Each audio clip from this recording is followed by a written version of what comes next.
अस्सलाम वालेकुम दोस्तों, आपका दोस्त इंजीनियर दिशान और आप मेरा चैनल यूट्यूब पर देख रहे हैं हाउस कंस्ट्रक्शन पाकिस्तान। आज आपके साथ घर की फिनिशिंग के ऊपर बात करेंगे। ग्रे स्ट्रक्चर बन जाता है तो फिनिशिंग करवाते हुए कौन कौन से ऐसे अवामल होते हैं जिसकी वजह से आपको फ़ायदे के बजाय नुकसान हो जाता है। तो इस वजह से आपको घर की फिनिशिंग करवाते हुए किन किन बातों को मद्देनज़र रखना है। अगर आप ये वीडियो नहीं देखते हो या फिर आप इसको स्किप कर देते हैं तो आप समझें कि आपने घर की जो फिनिशिंग करवानी होती है उसके जो टॉपिक आज डिस्कस करेंगे, इसकी बचत कैसे करें और इसके ऊपर आने वाला खर्चे को कैसे आइडेंटिफाई करें। उसके अंदर जो वेंडर्स होते हैं, कारपेंटर, पेंटर, उसके बाद टाइल फिक्सर और इलेक्ट्रिशियन, सीलिंग वाला कैसे स्कैम्स करते हैं, ये आज की वीडियो पूरी घर की फिनिशिंग के ऊपर है। ग्रे स्ट्रक्चर तो समझे कि एक ठेकेदार ही मुकम्मल कर देता है। उसके अंदर आपने अकेला एक ठेकेदार से कंसर्न करना होता है तो वो आपका एक स्टेज के ऊपर मुकम्मल हो जाता है। जो फिनिशिंग होती है इसके अंदर आपको 8 से 10 वेंडर के साथ आपको जॉइंट वेंचर करना पड़ता है, उनके साथ कॉन्टैक्ट करना पड़ता है, जिसकी वजह से अगर आपको वेंडर अच्छे मिल जाते हैं या फिर आपकी वो फ़ायदा उठाते हैं कि आप उन्हें पैसे एडवांस देते हैं, जिसकी वजह से आपकी जो घर की फिनिशिंग है एक तो टाइम फ्रेम के मुताबिक नहीं होती है, जिसकी वजह से आपका जो बजट आप फिक्स किया होता है माइंड के अंदर कि ये बजट तो मैं इतनी अमाउंट तक सेव करवा लूँगा। वेंडर पैसे तो कम लेते हैं पर मटेरियल आपका ज़्यादा लग जाता है, जिसकी वजह से आपको नुकसान हो रहा होता है। आज की वीडियो के अंदर डिटेल फिनिशिंग के ऊपर बात करेंगे। जो आज मेरे साथ फिनिशिंग के लिए मोहम्मद यूसुफ भाई फिनिशिंग के ऊपर माशाल्लाह रेस्टोरेंट घर की फिनिशिंग के ऊपर काफ़ी एक्सपीरियंस है, तो मैंने सोचा जो मेरी यूट्यूब ऑडियंस है तो उनके साथ ये वीडियो शेयर की जाए कि घर की जो फिनिशिंग हम करवाएं। टाइल सबसे पहले आपकी इलेक्ट्रिसिटी का काम होता है, उसके बाद सीलिंग का काम है, सीलिंग के बाद आपके पास जो घर के अंदर है वो आपके पास टाइल का काम है। टाइल के साथ आपने पेंट का काम शुरू करवाना है, उसके साथ आपका जो कारपेंटर है वो आ जाता है, उस तरीके के साथ इंटीरियर का काम स्टार्ट हो जाता है। ये किन किन स्टेजेस के अंदर आपको वेंडर कैसे ढूंढना पड़ेगा और उसको काम की एबिलिटी को कैसे चेक करना पड़ेगा और कम रेट के अंदर जो अच्छी फिनिशिंग है उसको हम कैसे करा सकते हैं। अस्सलाम वालेकुम यूसुफ भाई। जी वालेकुम सलाम। अच्छा यूसुफ भाई, क्लाइंट ग्रे स्ट्रक्चर तो बना लेता है, ग्रे स्ट्रक्चर के अंदर वो समझिए एक ठेकेदार को हायर करता है जी। और मटेरियल खुद बाय कर देता है, जिसके अंदर 5 कंपोनेंट होते हैं, सीमेंट, रेत, बजरी, सरिया और ईंट जी। उसके अंदर ग्रे स्ट्रक्चर 3 महीने के अंदर बन जाता है। बहुत से क्लाइंट कहते हैं यार फिनिशिंग भी अगर हम खुद करवाएं तो उसके अंदर कौन सी ऐसी चीज़ें हैं जिसके अंदर उनकी बचत हो सके और उनकी जो ज़हनी टेंशन है वो कम हो सके। दूसरा, इसके अंदर जो स्कैम्स होते हैं, 2 नंबरीज होती है, फ्रॉड होते हैं, लोग एडवांस लेके भाग जाते हैं, उनके हम कैसे बचा जा सकता है। स्टेप बाय स्टेप ये थोड़ी सी रोशनी डालें आप। जी बहुत शुक्रिया शान भाई। मैं सबसे पहले ये कहूँगा कि जो ग्रे स्ट्रक्चर तो चले जिस तरह भी है वो कंप्लीट हो जाता है, उसमें जो भी ठेकेदार इन्वॉल्व होता है वो अपने हिसाब से और वो एक चीज़ें जो होती हैं कि वो उसको अपने हिसाब से कंप्लीट कर रहा होता है। लेकिन फिनिशिंग बेसिकली जो है ना वो घर का पूरा एक समझने के एक मेकअप है, जिसमें हर चीज़ जिसने भी आना है उसने वो सबसे पहले आके उसको देखना है कि और वो चीज़ हर कोई भी कमी पेशी होगी तो वो उसमें नुमाया नज़र आती है। ठीक है। अब इसमें फिनिशिंग में सबसे पहले तो जो ड्राइंग्स है और जो मेन जो पहले सारा काम है वो देखना पड़ता है कि जो आर्किटेक्ट ने डिज़ाइन बनाए हैं यानी इंटीरियर डिज़ाइन जो दिया है उसमें उसने जो चीज़ें मेंशन की हैं आया कि वो फिज़िकली मार्केट में अवेलेबल भी हैं कि नहीं। क्योंकि नॉर्मली जो आर्किटेक्ट होते हैं वो अपनी ड्राइंग बस बना के दे देते हैं क्लाइंट को। क्लाइंट उसके बाद फिर वो जिन वेंडर्स के साथ वो इस बारे में डिस्कस करता है और कोऑर्डिनेशन करता है तो उसकी जो अवेलेबिलिटी के हिसाब से जो है ना वो मार्केट में शॉर्टेज होती है या वो जो मटेरियल या वो जो डिज़ाइन है वो अवेलेबल नहीं होते। तो सबसे पहले तो इसको मेक श्योर किया जाए कि जो ड्राइंग्स और जो चीज़ें अवेलेबल हैं वो अवेलेबल होनी चाहिए। और इसमें ये बताएं, वो तो ठीक है, वो तो सेकंड ऑप्शन है ना अवेलेबिलिटी का। उससे पहले आपने आइडेंटिफाई करना है यूसुफ भाई कि आपका जो वेंडर है वो कैसा है, इसके अंदर उसकी क्वालिटी को कैसे इंश्योर करना है। मार्केट के अंदर काफ़ी वेंडर्स घूम रहे होते हैं जी, उसके अंदर आइडेंटिफाई कैसे उसको करना? जी सबसे पहले तो जिस भी वेंडर को हायर करें वो उसका जो प्रोफाइल है और उसका जो उसने प्रीवियस जो प्रोजेक्ट किए हैं डेफिनेटली उसका फिज़िकली वो विज़िट करें। ठीक है, वो लाजमी है। और उसमें जो भी जो उन्होंने जिस जगह काम किया है उनका फ़ीडबैक लाजमी ले, उनके ऑनर से या उनके जो भी रिप्रेजेंटेटिव थे वो उनसे फीडबैक लेने के बाद उनको मेक श्योर हो जाएगा कि हाँ भी ये वेंडर जो है काम में टाइम डिलीवरी में सबसे जो है वो बेहतर है। और उसके बाद फिर जब ये सॉर्ट आउट चीज़ें हो जाएं तो फिर उन वेंडर्स को, क्योंकि इसमें डिफरेंट वेंडर्स जैसे कारपेंटर हो गया, पेंटर हो गया, सीलिंग वाला हो गया, फ्लोरिंग वाले हो गए, ये सब चीज़ें इसके अंदर जितने भी वेंडर डिफरेंट होते हैं और सबकी मेंटालिटी अलग होती है। इन सब को साथ लेके चलना और टाइमली चीज़ों को कंप्लीट करवाना, वो भी एक बहुत जो है ना समझदारी का काम है। तो जी ठीक है। उसमें स्कैम्स कैसे होते हैं? वेंडर्स जो हमें टाइम फ्रेम देते हैं, एक तो क्वालिटी वो इंश्योर नहीं करते, उसको कैसे आप, एक तो कह दिए उनकी हम जाके प्रोफाइल को चेक करें काम की, अगर वो अच्छा कर रहा है तो वो वेल एंड गुड है, अगर नहीं कर रहा तो उसको आप काम ना दें। और दूसरा कुछ वेंडर्स होते हैं पेमेंट एडवांस ले जाते हैं, फिर बाद में क्लाइंट परेशान होता है, वो कहता है मैं आ जा रहा हूँ, कभी उसकी नानी फोत हो जाती है, कि दादी फोत हो जाती है, कभी होते हैं खुशी कमी, पर वो एक्सट्रीमली वो बहाने के ऊपर बहाना लगाता है। असल में पाकिस्तान में हमारे ये सिस्टम कुछ इस तरह का है कि वेंडर्स जितने भी हैं वो बस कॉन्ट्रैक्ट पकड़ते जाते हैं और उसमें उनको इस चीज़ से नहीं होता कि हमने जो कमिटमेंट की है आगे वो उसको पूरा भी करना है या नहीं करना। दूसरा, एक तो इनके साथ प्रॉपर एक जो एग्रीमेंट होता है स्टाम्प पेपर के ऊपर वो किया जाए, और साथ विटनेस उनकी तरफ से भी जो है उनको भी साथ जो है ना विटनेस के भी साथ रखे जाएं, ताकि जो अगर इस तरह का कोई इशू आता है तो आदमी किसी थर्ड पर्सन को कंसर्न किया जाए। इसमें दो चीज़ें हैं जो जब भी आप घर की फिनिशिंग करवाएं, एक तो एक्सपर्ट आपने वेंडर ढूंढना है, दूसरा उसके बाद आपने रेट को मार्केट के मुताबिक देखना है, तीसरा आपने उसके बाद चेक लिस्ट तैयार कर लेनी है कि उसका पेमेंट शेड्यूल आपने अपने हिसाब से देना है, और तीसरा एडवांस नहीं देना। और इसके अंदर बात करेंगे, इलेक्ट्रिशियन सबसे पहले कहते हैं घर के अंदर चोरी करता है तार को, वो अपने साथ रोल कर लेता है, बाहर फेंक देता है।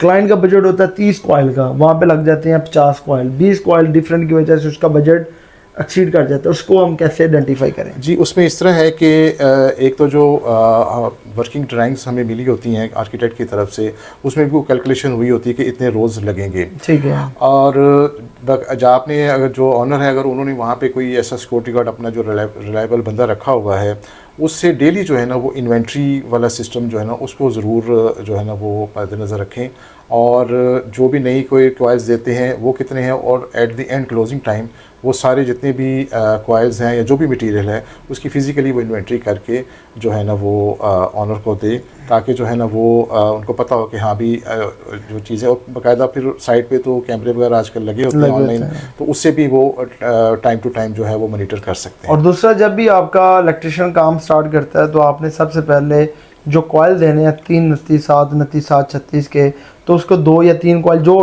डाल रहेगा, ये नहीं है कि आपने सारे कॉइल उसके पास रख दिए, फिर वो क्या करता है उसका दिल बेईमान हो जाता है, तो वो कॉइल अपने बैग के अंदर या बाहर फेंक के उसको कवर कर लेता है। आपने 2 दिन या 3 दिन के अंदर घर के अंदर पूरी तार डल जाती है, अपने चौकीदार को आप भी मौजूदा टाइम दें, अपनी निगरानी के अंदर कराएं, तो इससे आपकी बचत हो सकती है।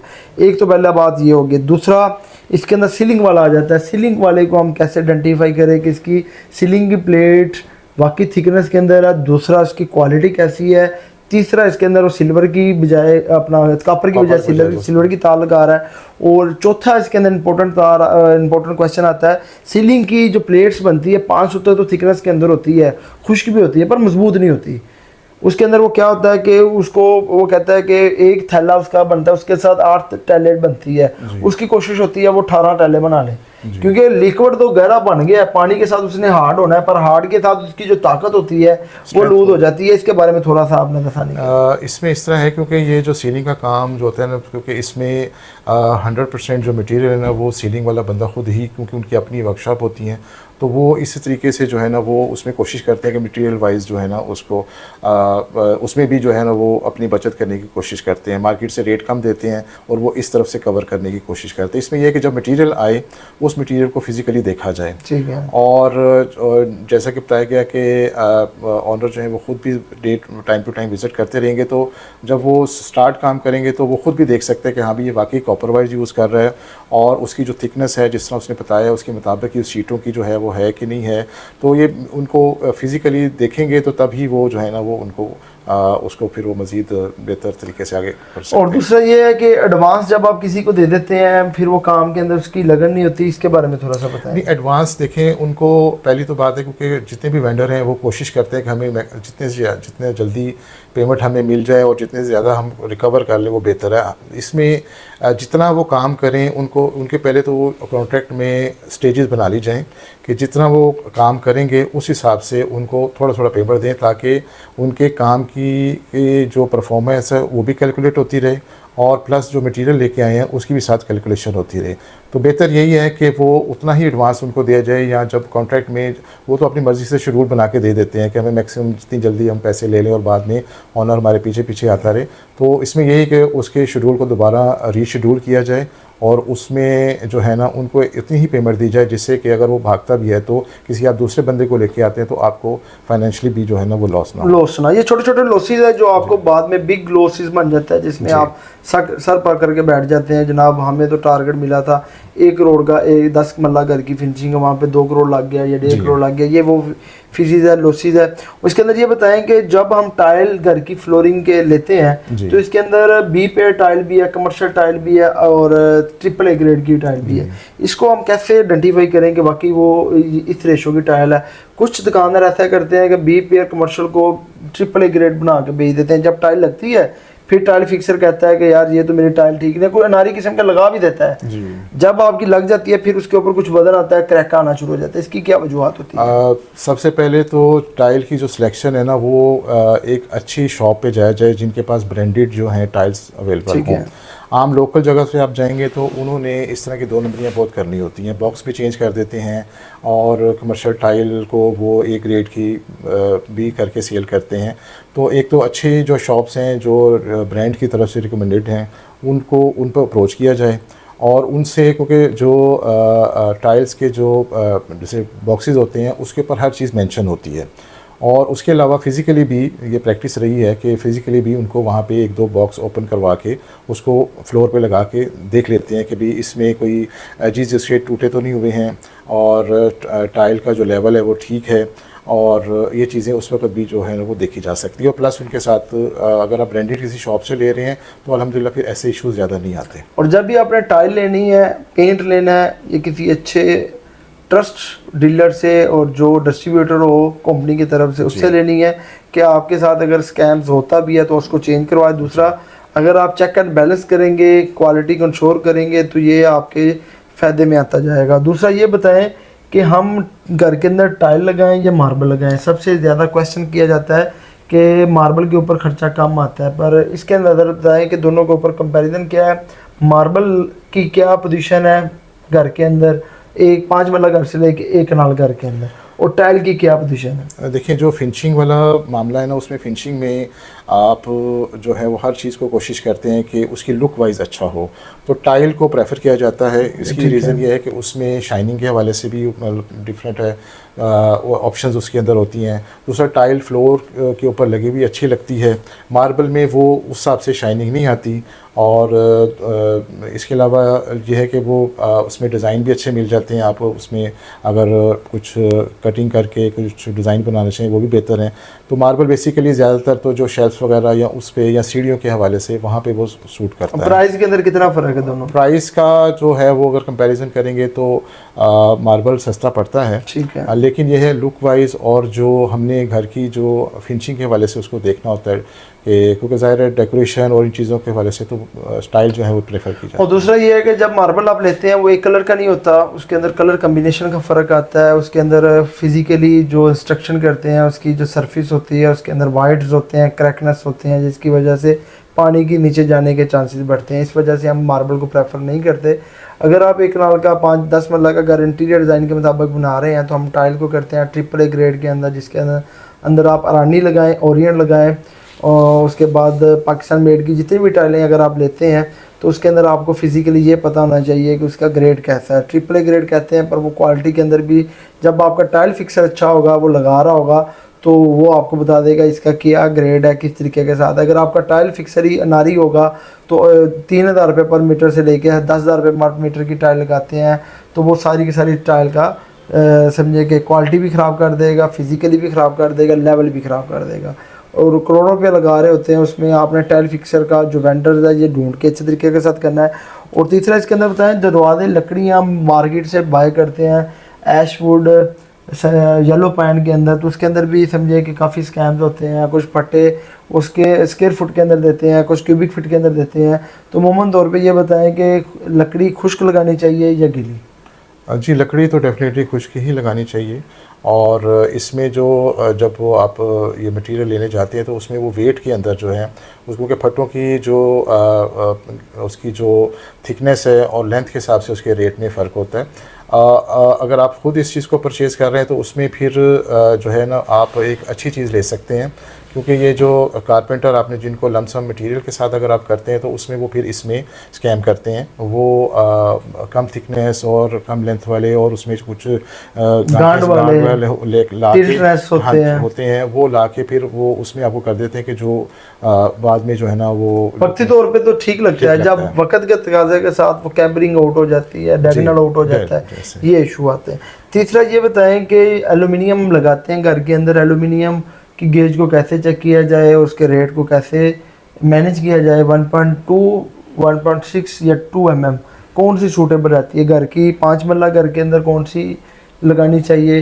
8 और 10 मरला घर के अंदर कितने mm की? और 1 कनाल के अंदर लोग तो कहते हैं कि हम 5 मरला घर के अंदर भी 2 mm लगा रहे हैं, पर वो प्रेफर नहीं करती, सूट नहीं करती। प्राइस के अंदर तो कास्ट बढ़ती है, वहाँ पे अगर 1/2 भी लग जाए, खिड़की का साइज़ छोटा होता है, तो उसके बारे में थोड़ा सा असल में जो एल्युमिनियम और जो एक और चीज़ यूपीवीसी जो है, अगर इन दोनों को अगर हम कंपैरिजन करें वो भी ज़रूरी है। उसमें यह है कि इसमें एल्युमिनियम में जो है वो कुछ अरसे के बाद कुछ साउंड का और उस हिसाब से जो उसकी जो है ना क्वालिटी के हिसाब से थोड़ा फ़र्क होता है। फिर जो एल्युमिनियम वाली होती हैं वो उस ठंडी भी नहीं होती, यानी कि आपको हीट थोड़ी सी महसूस होती है। यूपीवीसी की जो होती हैं वो मतलब उसमें एक अदरे थोड़ी महंगी तो हैं, लेकिन ये कि उसकी जो है वो क्वालिटी वाइज और कुछ अरसे के बाद जो गैप आते हैं या कुछ प्रॉब्लम आती है वो नहीं आती। तो वैसे तो जो 2 mm वाली है प्रेफर तो भी होनी चाहिए, क्योंकि एक दफ़ा ही आपने घर के अंदर इनको यूज़ करना है। छोटी हो तो मतलब जैसे वॉशरूम की हैं या किचन की हैं उसमें आप 1.2 वाली जो 5 वाली वो यूज़ कर सकते हैं, लेकिन दूसरी है उसमें वो बेहतर है कि आप 1.6 या 2 में जाए। और इसमें ये बताएं कि इसके अंदर जो स्कैम्स होते हैं, एल्यूमिनियम 0.9 लगा दिया है, 1 mm लगा दिया है, 1.2 लगा। इसके लिए तो एक शान भाई आपको पता है कि ये हो गया, या जो लोहे के गेट वगैरह बनते हैं उसमें इस गेजेस को मॉनिटर करना थोड़ा सा वो बहुत ही ज़्यादा टेक्निकल मैटर है। उसमें कुछ मशीनरी जो गेजेस बनी हुई हैं वो नॉर्मली बहुत कम इसमें होता है, लेकिन ये कि आप जिससे भी काम कराएं कोशिश करें कि जिसकी मार्केट में रेपो अच्छी हो और उसने डिफरेंट जो प्रोजेक्ट किए हैं उसमें उसने बंदे जब आप वेरीफाई करते हैं डेफिनेटली किसी वेंडर को अपने काम की असाइन करने के लिए, तो उसकी वेरिफिकेशन करते हैं तो उसमें उसकी जो ईमानदारी उन चीज़ों को भी, बाकी इसको जज करना वो काफ़ी टफ़ है क्योंकि ये मटेरियल ऐसा है, ऐसी चीज़ है कि इसमें थोड़ा मुश्किल। और दूसरा ये कैसा कवर है कि क्लाइंट अगर ख़ुद मटेरियल बाय कर ले एल्यूमिनियम के तौर पे और अपनी साइड के ऊपर लेबर रेट पे काम करवा ले, ये ज़्यादा बेहतर रहेगा। उसमें यह कि उसको एक तो उसकी जो प्राइस वाइज भी उसको एक अच्छा मार्केट से रेट मिलेगा, और जो मार्केट से खुद वो डायरेक्ट डीलर से लेगा, या अगर उसकी अप्रोच है तो वो कंपनी तक जा सकता है तो वहाँ से भी वो एक अच्छे तरीके से। तो इसमें कितना प्रॉफिट का मार्केट की निस्बत, और अगर खुद करवाते हैं कितना हमारी सेविंग हो जाएगी? कोई तकरीबन 15 to 20% तक जो है 15 से 20% समझे। जो चीज़ आपको 100 रुपये की मिल रही है वो आपको 80 रुपये की मिल जाती है। और दूसरा इसमें बताएं क्वालिटी चेक करने के लिए, चाहे लकड़ी वाला है, सबसे पहले हम स्टार्ट करते हैं इलेक्ट्रिशियन से। इलेक्ट्रिशियन की क्वालिटी को कैसे जज कर सकते हैं? इलेक्ट्रिशियन की तो जो केबल्स हैं जी, जैसे पाकिस्तान केबल है, फास्ट केबल है, जीम है, ये तो एक ब्रांडेड जो उनके ऑथराइज डीलर हैं उनसे ली जाए, क्योंकि केबल के अंदर बहुत स्कैम होते हैं। इसमें आप जिस भी शॉप पे जाएंगे वो आपको प्रेफर करेंगे कि ये जी हमारी केबल है, इसको यूज़ करें, वो अपनी ही ब्रांड को प्रेफर करते हैं, तो उस तरफ ना जाएं। तो जो पाकिस्तान केबल, फास्ट केबल और जीएम, इसको मैं रिकमेंड करूँगा कि इसको आप जो ऑथराइज उनके डीलर हैं उनसे लें, तो उसमें एक तो वो लेंथ में आपको पूरी मिलेगी, गेज में पूरी मिलेगी और उसके अंदर जो प्रॉपर कॉपर की जो रेशो है उसके मुताबिक आपको मिलेगी, तो वो आप परचेज़ करें। बाकी जो पहले भी हमने डिस्कस कर लिया है कि भी उसकी जो उतने ही उसको रोल दिए जाएंगे डेली की, उसकी जितनी वर्किंग कैपेसिटी है उस हिसाब से। क्वालिटी की बात हो रही है, काम के अंदर तरतीब को कैसे, हाँ, इलेक्ट्रिशियन कुछ नारी होते हैं हेल्पर लगा देते हैं, उसकी बात नहीं, उसमें यह है कि जो जिसके साथ आपने कॉन्ट्रैक्ट किया है लाजमी प्रेफर करें कि वो खुद आके जो है ना वो काम करे। नॉर्मली जो अपने किसी हेल्पर या असिस्टेंट को लगा देते हैं वो उस हिसाब से जो है ना वो काम नहीं करते। फिर जो उन्होंने बॉक्सेस वगैरह स्विच के बॉक्सेस लगाने हैं उसकी तो जो एज़ पर ड्राइंग उन्होंने जो हाइट बताई है उसके मुताबिक हो, प्लस उसकी जो लेवल है उसके जो उसके मुताबिक चीज़ें हो। वायरिंग किस तरह वो खींच रहे हैं तार को, जो भी उसके लिए वो एक प्रॉपर तरीके से उसको जो है ना वो अगर तो खुद थोड़ा टाइम दे सकते हैं इस मौके पे, क्योंकि वायरिंग का काम जो है तो ये सारी ज़िंदगी के लिए जो होता है और सेफ्टी सिक्योरिटी इसमें सबसे ज़्यादा अहम होती है। अगर इसको ज़्यादा फ्रिक्शन लग जाए तो उसके ऊपर जो इंसुलेशन की लेयर होती है वो उतर जाती है, फिर शॉर्ट सर्किट का मसला आता है। तीसरा आपने ये चेक करना है कि उसने आपके घर के अंदर न्यूट्रल फेस, उसके बाद यूपीएस के कनेक्शन, सोलर की कनेक्शन और आपकी अर्थिंग के कनेक्शन किए हैं, किस तरीके के साथ किए हैं वो आपने जज करना है। फिर उसके बाद इंटरकॉम की, कैमरास की और जो दिन इलेक्ट्रीफाइड के पॉइंट्स है ये आपने इलेक्ट्रिशियन से लाजमी करवा लेने हैं। दूसरा ये बताएं, जब हम पेंट करवाते हैं पेंट की क्वालिटी को कैसे चेक कर सकते हैं फिज़िकली, वाकई पेंटर हमारा अच्छा है? उसमें सबसे पहले तो देखें जी, जो हमारी वॉल है जिस पे पेंट होना है उस पर प्रॉपर सैंडिंग होनी चाहिए और जो उस डस्ट वगैरह उसके ऊपर वो सारी क्लीन होनी चाहिए। प्लस जो उसके ऊपर प्राइमर का जो उन्होंने जो कोटिंग करनी है वो प्रॉपर उसकी सही तरह लेवलिंग के साथ हो। ये क्योंकि बेस जब उसकी अच्छी बनेगी तो डेफिनेटली उसके ऊपर जो भी पेंट आप, वो भी ब्रांडेड जो मास्टर वाले हैं, दूसरी कंपनीज हैं, वो आप यूज़ करते हैं तो उसमें प्राइमर का एक कोट होता है, पेंट के 2 कोट होते हैं, ये लाजमी करवाएं। और अगर गहरा कलर है तो फिर 3 कोट उसके करवा लेने बेहतर होते हैं। और इसमें आपने ये ख्याल करना है प्राइमर लगा के इसकी 2 से 3 हाथ फिलिंग करनी है, फिर 2 से 3 हाथ इसका कोट करने हैं अपने बजट के मुताबिक। और तीसरा बता दें, फर्श की टाइल खोखली क्यों होती है और आवाज़ क्यों आती है और वहाँ पे क्रैक क्यों आते हैं? इसमें यह है कि जो आपने जो बाउंड यूज़ की है वो भी बड़ी आपने किस मार्केट में जो डिफरेंट, अब तो टाइल बाउंड बनाने वाले बहुत सी कंपनीज आ गई हैं और वो कोशिश करते हैं कि हम जो ब्रांडेड जो टाइल बाउंड वाले हैं उनसे कम रेट पे मिल जाती है। और क्योंकि जो टाइल बाउंड लगाने वाले टाइल फिक्सर होते हैं उनको उसमें अच्छा कमीशन भी वो लोग ऑफ़र करते हैं, तो इस वजह से वो प्रेफर करते हैं कि नहीं जी सर ये वाली बाउंड लगाएं, हमने लगाई बहुत अच्छी है। तो आप उसके एक्सपेरिमेंट पे ना जाएं। आप सबसे पहले तो जो ब्रांडेड जो मार्केट में अच्छी ब्रांड की हमारी जो जैसे स्टाइलो वाले हैं या उनकी टाइल बाउंड चले वो यूज़ करें और प्रॉपर, क्योंकि वो गैप छोड़ देते हैं जब वो प्रॉपर नीचे टाइल को बाउंड को लगाते हैं तो उसको प्रॉपर जो है वो सही तरह वो उसके ऊपर लेयर नहीं लगाते और जब वो हमर से जो रबड़ का हमर होता है उसके साथ वो सही तरह उसके ऊपर फिक्स भी नहीं करते, जिसकी वजह से कोई थोड़े से ये इश्यूज़ आते हैं। और दूसरा, जब भी आपने फर्श की टाइल का बॉन्ड, सीमेंट भी आज का 2 नंबर आ रहा है, टाइल बॉन्ड भी आ रहा है, आपने सिक्का का टाइल बॉन्ड रिकमेंड कर रहा हूँ मैपल लीफ और डिजी का बेस बनाने के लिए प्लस्टरिंग के अंदर शुरू करना, उसकी रेशो 1:4 रखनी है। और इसके अंदर आपने जब भी प्लस्तर डालना है, नीचे लेयर बनानी है, इसको नीचे से इसकी जो सरफेस है उसकी अच्छे से सफाई करनी है। जो सीलिंग वाला डस्टिंग होती है उसका मटेरियल होता है वो आपने एक साफ़ करना है, फिर उसकी चिपिंग करनी है, जो डस्ट है लूज़ मटेरियल है वो उतर जाए, उसके बाद पानी लगाना है, नीरो डाल के फिर प्लस्तर डालना है, फिर उसके बाद आपने इसको 2-3 दिन पानी लगाना है, इसकी क्यूरिंग करनी है। फिर उसके बाद टाइल बॉन्ड नीचे भी लगाना है, ऊपर भी लगाना है और टाइल के ऊपर भी दोनों लगा के फिर वाइब्रेटर के साथ उसके जो क्लिपर है वो भी लगाने हैं, जॉइंटर भी लगाना है और इसकी जो फिलिंग है वो आपने साथ साथ कर देनी है।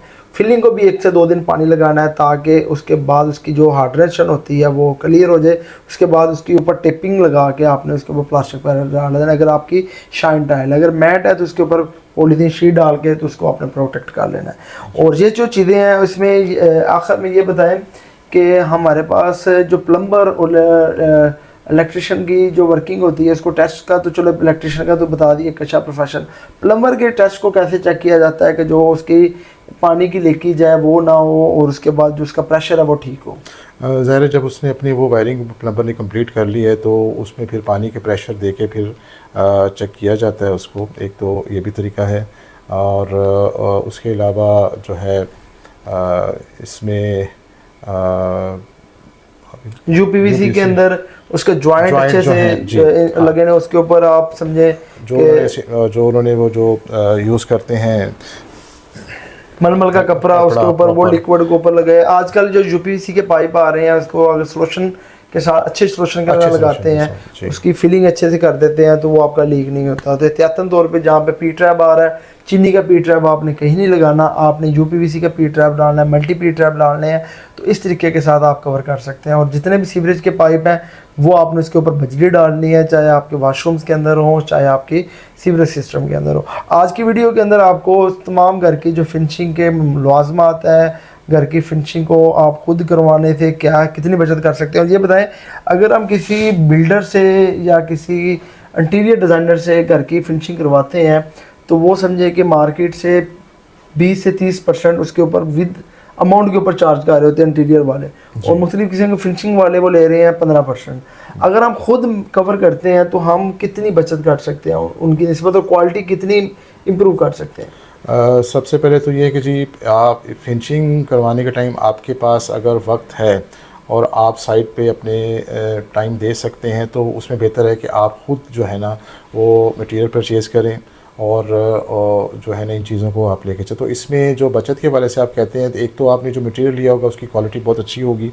क्योंकि आपने उसमें क्योंकि वेंडर या कॉन्ट्रैक्टर जो भी हैं वो उन्होंने सेलिंग और या एग्जीक्यूशन के पर्पस से सोचना है। आपने अपने घर की जो मद्देनजर देखना है कि ये मैं अपना घर खुद बना रहा हूं। जी, आपने रहना है, अपनी फैमिली ने वहाँ पे रहना है, और अल्हम्दुलिल्लाह जो आप घर बना रहे हैं उस पर जो पैसे आप लगा रहे हैं वो एक राहत और एक मामलात को अच्छा करने के लिए। तो बेहतर है कि आप वो जो लेते हैं, तो इसमें 30 to 35% जो है ना ओवरऑल अगर देखा जाए तो आपकी, यानी कि अगर आप खुद 1 करोड़ का काम बिल्डर करता है तो आप 70 लाख के अंदर मैनेज कर सकते हैं। और बिल्डर की वो क्वालिटी उसकी कोशिश होती है कि जनाब कुछ भी चीज़ लगा दे, पेंट जो मर्जी बेस नहीं लगा रहे हैं। तो इसमें ये होता है कि कोई भी जो बिल्डर होता है वो साइड के ऊपर खुद नहीं जाता, उसने भी टीम में रखी होती है। और टीम को अगर आप खुद मॉनिटर कर सकते हैं तो क्वालिटी भी इंश्योर कर सकते हैं और डायरेक्ट आप उनसे कोऑर्डिनेट भी कर सकते हैं। जब किसी बिल्डर को देते हैं तो आप उसको ये कहते हैं यार ये पेंट हुआ है, इसकी ये बेस खराब है, वो कहेगा ना जी जनाब आपको नहीं पता, ये ऐसे ही होती है, ये पीवीसी मोल्डिंग की जगह पे आपको प्लास्टिक और पैरस की लगा देगा। तो फिर आप ये वो चीज़ें जो आपको टर्म एंड कंडीशन का पता होना चाहिए। या YouTube, Google, chat GPT, Gemini के ऊपर आप कोई भी क्वेश्चन करें वो आपको 100% तो नहीं 80 और 90% आपको नॉलेज फ्राहम कर देता है कि जनाब घर का ग्रे स्ट्रक्चर खुद बनाने से इतने पैसे बचत होंगी, अगर आप थर्ड पार्टी को देते हैं इतने पैसे आएंगे। और मार्केट के अंदर जो इंटीरियर डिज़ाइनर है वो 30% ले रहे हैं, तो एग्जीक्यूशन तो वो बेसिकली आप खुद मैनेज कर लेते हैं, तो ये बचत हो सकती है। तो इस तरीके के साथ आज की जो वीडियो का टॉपिक था कि आप घर की फिनिशिंग खुद करवाएं तो आपकी बचत हो सकती है। अगर आप 3rd के ऊपर जाएं, क्वालिटी भी आपकी वो नहीं रहेगी। इसमें आपको कुछ क्वेश्चंस होते हैं कि मैंने फ्यूचर के अंदर घर के अंदर रहना है, अगर आपने खुद करवाया होगा तो आपको पता होगा मैंने घर के अंदर ये चीज़ें लगाई हैं, ऐसी लगाई है, इस तरीके के साथ की है। और आज की वीडियो का जो अनवान था बचत और घर की फिनिशिंग के अंदर जो मसाइल हैं, वेंडर्स हैं, वो उनके बारे में था। और जब भी घर की फिनिशिंग करें तो आपने कोई भी एडवांस नहीं देना और उसके अंदर ये करना है अपनी टर्म एंड कंडीशन तय करनी है। और अगर आपको कोई वेंडर्स डच करता है तो आप अगर उन्हें पेमेंट एडवांस दी होगी तो वो समझे कि हाथ से निकल जाएगा, आपकी वो क्वालिटी नहीं होगी। तो तीसरा, जब भी आपने घर का एस्टिमेट लगाना है, घर की फिनिशिंग स्टार्ट करनी है, ग्रे करना है, ड्राइंग के रिलेटेड आपने घर का इंटीरियर डिज़ाइन लाजमी बनाना है। इंटीरियर डिज़ाइनर से आपके घर का तमाम इंटीरियर निकल आता है, तो उसमें आपको बनाने में या एग्जीक्यूट करने में काफ़ी दुश्वारी का जो खात्मा ख़त्म हो जाता है और उसमें आपको इजी हो जाता है कि मटेरियल कौन सा लग रहा है, मुझे ये 3D के अंदर पूरा घर की जो 3D आपके पास आ गई है, फ्यूचर में ये इस तरह के साथ मैं घर को डिज़ाइन कर सकता हूँ। इससे काफ़ी हेल्प मिलती है। एग्जीक्यूशन खुद करें, चाहे लेबर रेट पे काम करवाएं, ग्रे स्ट्रक्चर करें, फिनिशिंग करें, तो इसमें आप छोटी छोटी टिप्स के अंदर आप अपने घर की बचत कर सकते हैं। आज की वीडियो अगर आपको अच्छी लगी हो, मेरे चैनल को लाइक और सब्सक्राइब करें और नेक्स्ट वीडियो तक इजाज़त चाहते हैं। अल्लाह हाफिज़।